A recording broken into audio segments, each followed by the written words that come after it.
Hey everyone, Vox here with episode 21 of I'm Not Confined, but I Probably Should Be. We're glad you joined us for another Friday on the Couch. Tonight's offering is the Disney Plus release of the staged version of the musical telling of the life of one of the founding fathers of the United States, Hamilton. Okay, so it's a musical version of a historical biography. Interesting.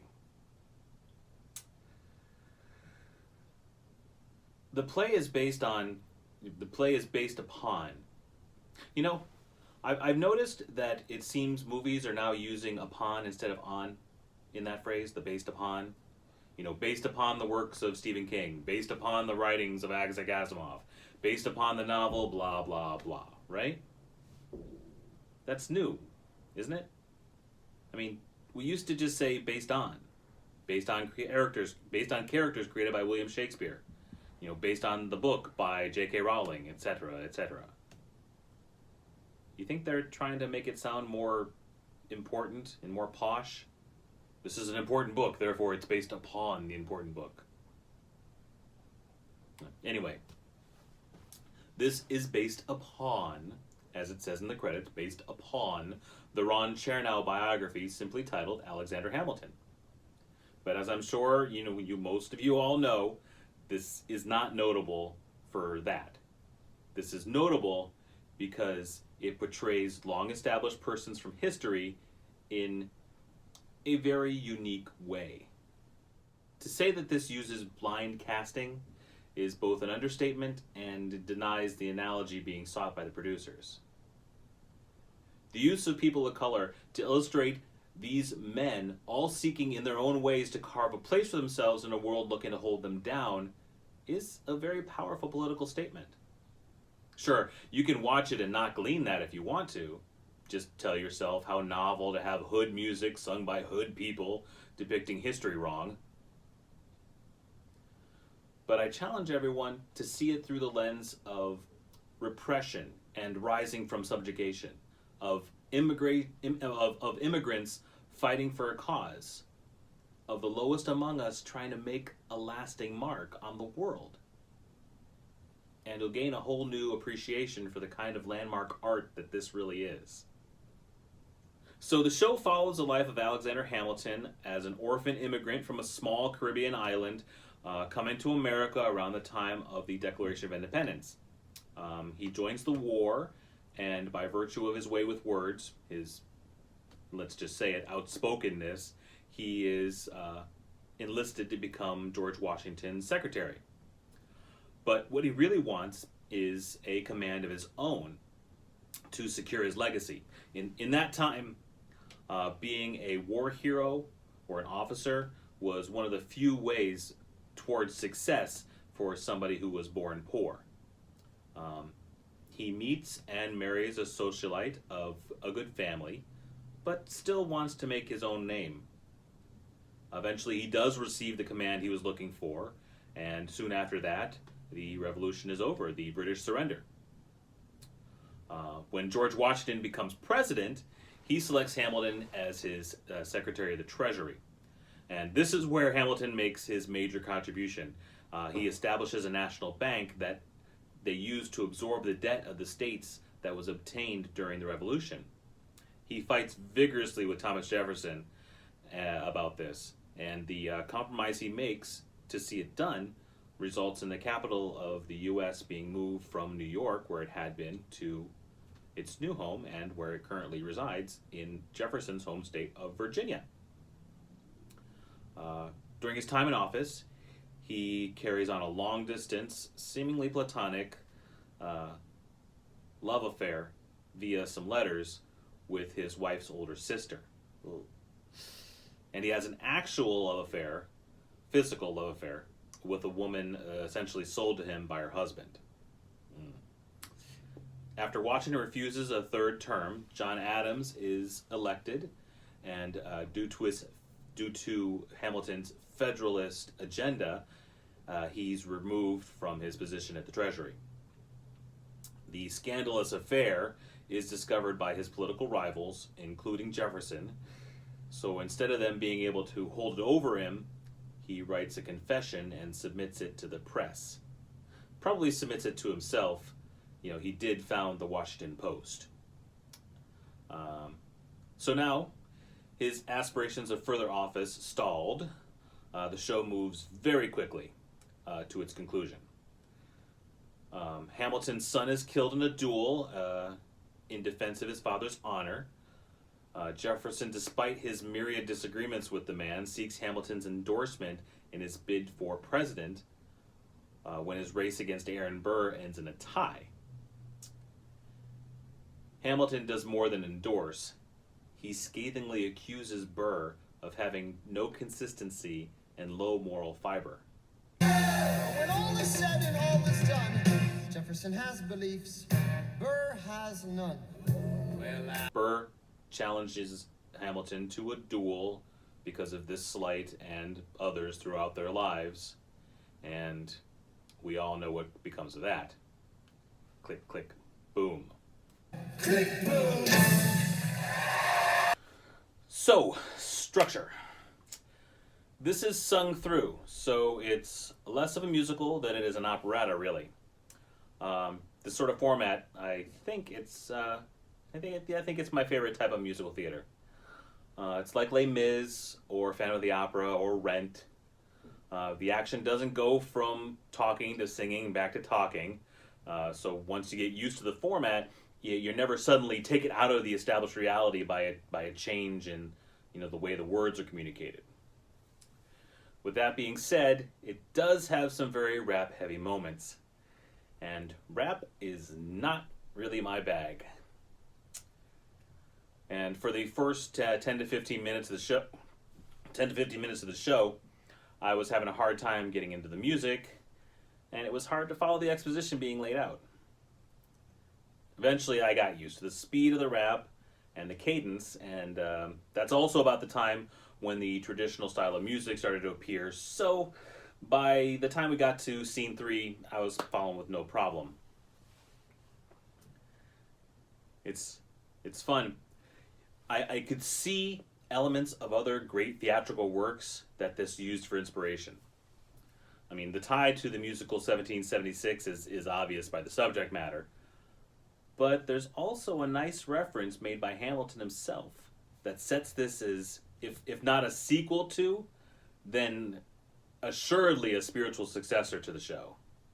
Yes. Sit down, John. Sit down, John, you fat mother. Another one is it looks like Les Mis.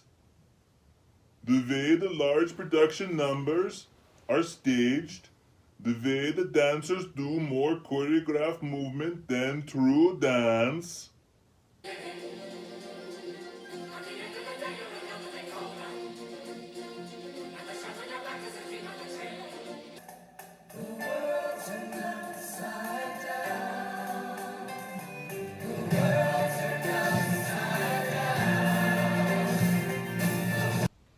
Also, there's an obvious parallel between Aaron Burr in Hamilton and Judas in Jesus Christ Superstar.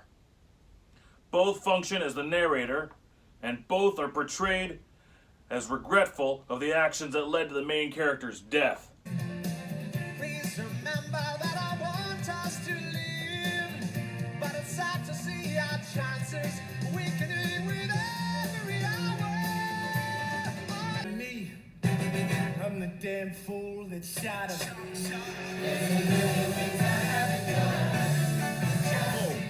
Oh no, spoiler! Oh, sorry. Did you not know that Jesus and Hamilton died at the end?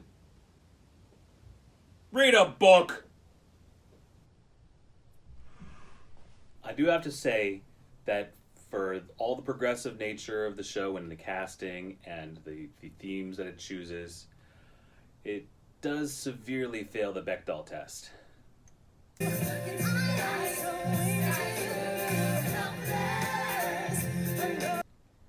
Even when faced with her husband's betrayal and her son's death, Elizabeth Schuyler Hamilton is portrayed in the most stereotypical of ways.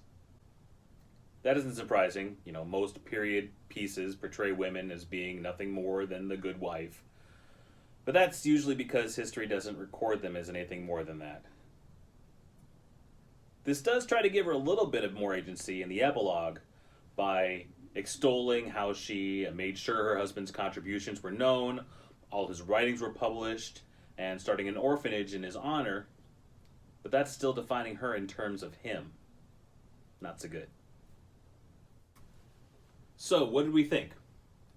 Well, let's just say that these admittedly very attractive actors and singers make it very easy to believe that these very real historical figures were roguish and wanton. And if these historical figures were as caddish and horny as this show depicts them, then I'm going to need a complete refund from the entirety of my education, because there is a giant size hole right through the middle of it.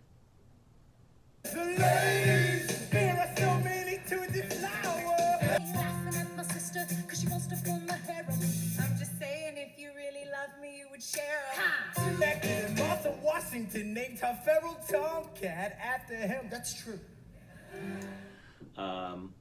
I really liked the use of the modern language and modern styles in the show, or modern musical styles in the show. It reminded me of the movie A Knight's Tale, but with more historical accuracy. Nothing like seeing a stadium full of Joust fans pounding out the rhythm to We Will Rock You, right?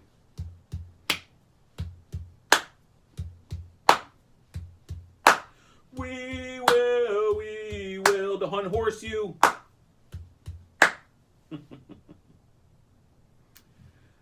The actor who plays Hamilton is Lin-Manuel Miranda, who is also the author and composer, which is, to be sure, not a small feat. But sadly, amid this array of brilliant actors and performers, Miranda's light is very, very dim. He is recognizably the weakest of the lead actors. Not bad by any stretch of the imagination. That's not what I'm saying. It's just that they are so much better than he is. It makes him seem poor by comparison.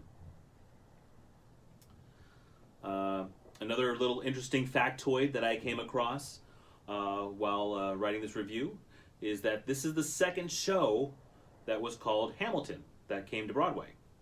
The first was in 1917 with a movie made in 1931. It was also a huge hit, and it also starred the author of the show. So that's what I've been doing wrong all these years. I haven't written a stage production about the guy on the $10 bill. I'm going to have to get right on that. Musically, the show is strong.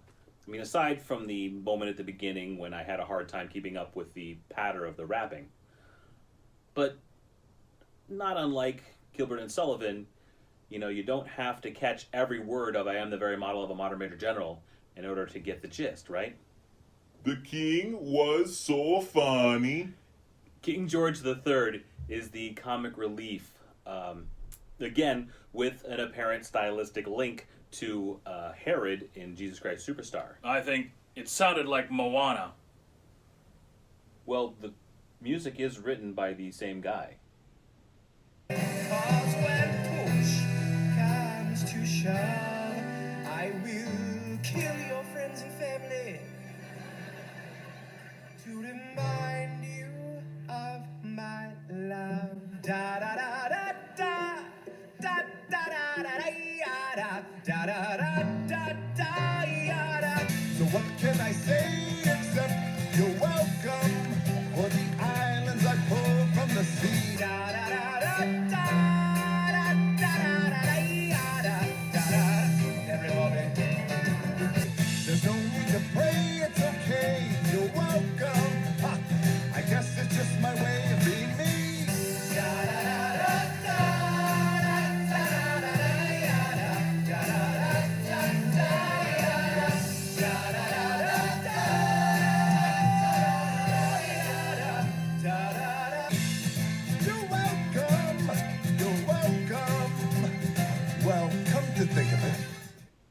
So we have acting, top notch. Music, top notch. How about story? This is where we fall a bit flat. Not too far, but a bit. This, for all its fun, modern hip-hop and show tune flair, is still a historical drama dealing with the inner workings of politics.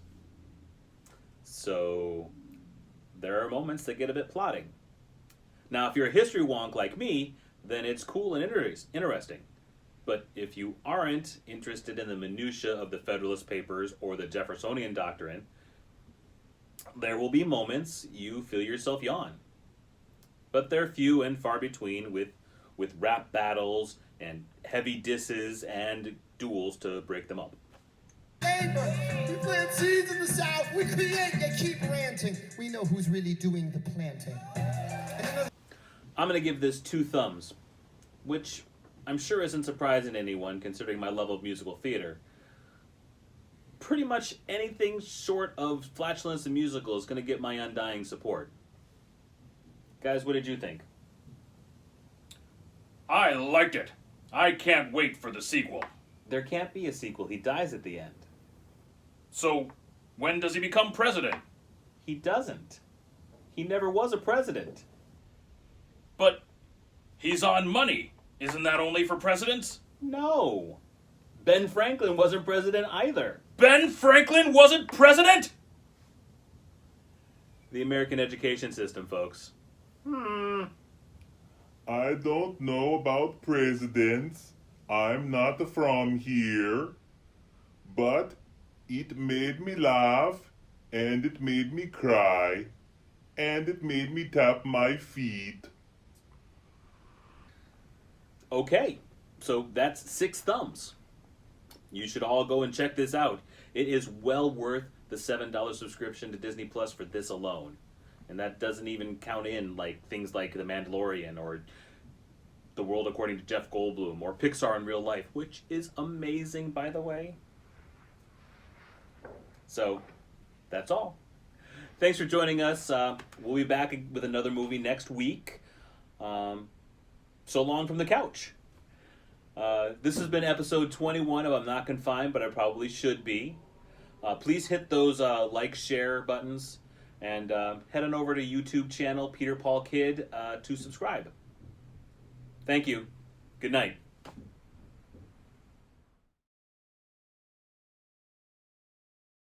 Da da da da da da da da da da da da da da da